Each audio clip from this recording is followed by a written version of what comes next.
Welcome to Push to Pass podcast with JP Murray, a discussion about business, racing, sports, and life. This podcast delivers insights on what makes businesses, teams, and people successful based on real-life business experiences. Following a career with America's largest associations, JP Murray founded the Murray Company, one of Washington, D.C.'s most successful consulting firms. The company was acquired successfully and enabled him to launch JP Murray Racing, a business development and sponsorship agency for auto racing teams. Here is JP.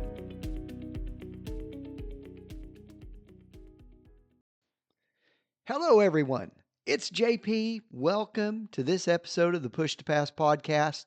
Today, I'm going to talk about something we don't discuss enough in business circles, or we won't admit that it exists, and that is fear. Specifically, I want to break down 3 fears that made my business less successful than they could have been, and one big fear or a nightmare that kept me from pursuing my absolute best for a very long time. Fear number 1, I didn't take risks when I had nothing to lose. Looking back, there was an entrepreneurial part of me when I was a child. Man, I had a lemonade stand, I mowed the yard, I put on shows and would charge kids to come watch them on Red Fork Drive in Hennessy, Oklahoma. But you know what? Over time, I didn't let that seed flourish and it didn't grow. When I became a professional in the 80s and the 90s, entrepreneurship wasn't a vogue thing. There was a perception that you could not cut it in the corporate world, so you started your own business. And now that's obviously much different than today. So for years, I was frustrated by bureaucracy, lack of communication and clarity from leaders, questionable decisions, but most frustrating was a lack of control over my professional career. Someone else decided everything, including when and where I worked, or if I did at all. When I should have taken the leap, when I literally had very little to lose when I was getting started, I hesitated. I played it safe. And if I would have taken the risk and it didn't work, I could have trudged right back into the 9 and 5 with my briefcase. This fear cost me time, years that I could have been building, learning, failing forward. So, folks, there's no shame in pursuing your motivation and leaning into your inherent strengths. If you want to make the call on your life and be held accountable for those decisions, let it rip soon. But fear kept me in place. So, how many of you have an entrepreneurial spirit, but you're finding reasons not to let it flourish? I'm challenging you to take that risk now. Fear number 2, I was afraid to market my business. Let me tell you, the most overrated quality in professional life is the perception of being cool. Cool. The idea that people will just magically come to you because you're awesome and your business is great. Hey, I hope that works for you. It did not work for me. The sooner I accepted marketing and sales at scale, the quicker things happened for me. I was afraid of looking too eager, too pushy, a salesperson, right? People would make fun of me. I was influenced by people that really didn't care that much, and maybe I didn't like that much anyway. But there would be the perception as a rogue outsider, and in Washington, D.C. in particular, status quo is very much accepted, and just following the path that everybody does is kind of the norm. I didn't get out there and hustle and market and sell with everything I had. I waited for people to discover me when I should have been discovering them.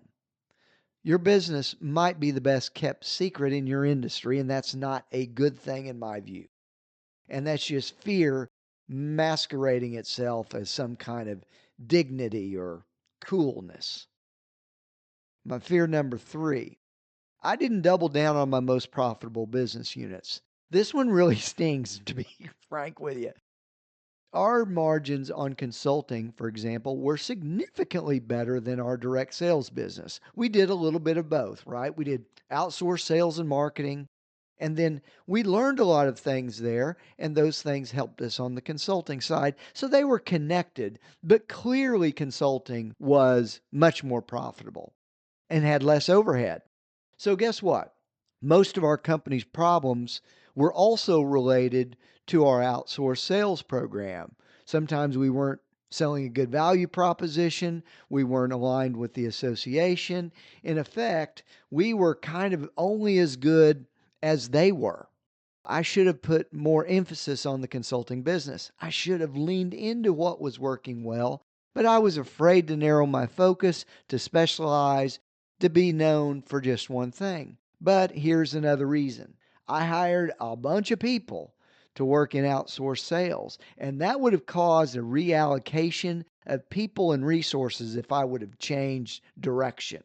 That was going to be super disruptive and difficult for a lot of the people that trusted me to kind of help them out with their career. My fear of not doubling down and going all in into an area that I thought clearly was the best business decision for us cost me revenue and profits, and maybe even the ability to help my people grow over time. So, those are three fears that I've had. You probably have some too, and I'm challenging you to be self aware and stare them down.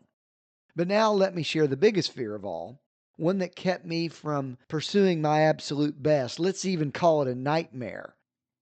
The ultimate fear is disappointing people that I care about. So I'll admit it, my biggest fear wasn't failure itself. It was disappointing people like my family, my friends, my colleagues, my professional network. The shame of lowering my standing with those people was a huge obstacle. I just couldn't bear letting people down. That would have been so embarrassing, and I think maybe embarrassing to them. How many people don't move forward because of living someone else's expectations or what you think they might think of you? But I learned this on my breakthrough. If I fail, those people that I care most about will be there to support and help me in hard times.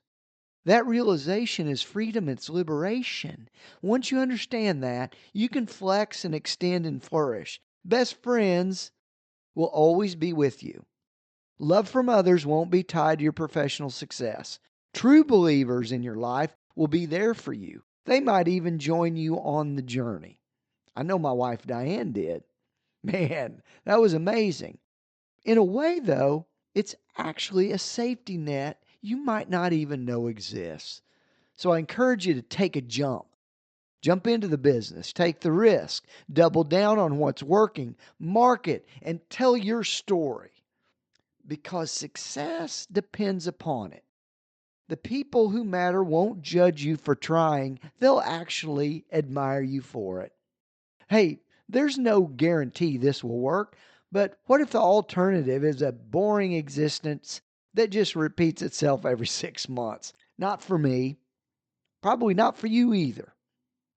This is JP Murray reminding you that on the other side of your fears may be something that you've been working for, looking forward to do for a very long time.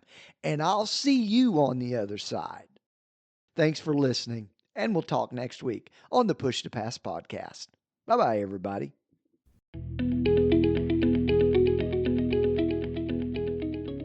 Thank you for listening to the Push to Pass podcast with JP Murray, a discussion about business, racing, sports, and life. If you would like to sponsor Push to Pass, send an email to jp@jpmurray.com. Follow JP on Twitter, LinkedIn, Facebook, and YouTube. His website is jpmurray.com. Until next time, push yourself to pass the competition. Thanks for listening.